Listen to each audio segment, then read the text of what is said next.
আমি চিকিৎসা পেশায় সম্পৃক্ত। আমাদের কাছে অনেক সময় মহিলা রোগী এসে বাচ্চা না নেওয়ার কথা বলে, বাচ্চা নষ্ট করার জন্য ওষুধ চায়। আমি ইতিপূর্বে কিছু মহিলাদের ওষুধ দিয়ে দিয়েছি, এতে কি আমার কোনো গুনাহ হবে? এমন হলে মাপ চাইব কিভাবে, দয়া করে উত্তর দিবেন।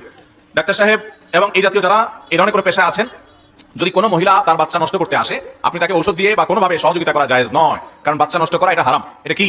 এই হারাম কাজটা আপনি করতে পারেন না।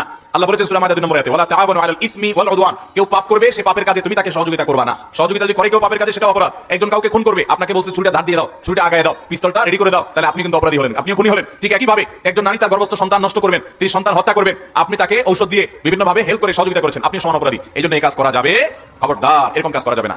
যদি কোনো মানুষ এরকম পর্যায়ে হন যে ঠিক আছে গর্ভের সন্তান মারা গেছেন, এখন ক্লিন করতে হবে, সেটা তো ভিন্ন বিষয়, সেটা তো প্রয়োজনীয় একটা বিষয়। এখন আগে যদি এরকম আপনি করে থাকেন, আল্লাহর কাছে চোখের পানি ফেলে আপনি মাপ চাইবেন, এবং সেই মাপ চাওয়ার আপনার বিষয়টা হবে খুব গুরুত্বের সাথে, খুব সিরিয়াসনেসের সাথে, অনেক ভালোভাবে মাপ চাইতে হবে। কারণ আপনি যদি সেটা খুব উত্তম রূপে মাপ না চান, তাহলে সেক্ষেত্রে এটা একটা কবিরা গুনাহ, মহাপাপ। এটা মাপ পাওয়া এত সহজ নয়। ভবিষ্যতে আর কখনো করবেন না। যা হয়েছে তার জন্য অনুতপ্ত হবেন, লজ্জিত হয়ে আল্লাহর কাছে মাপ চাইবেন, ইনশাআল্লাহ আল্লাহ তাআলা মাফ করবেন। ভাবি কি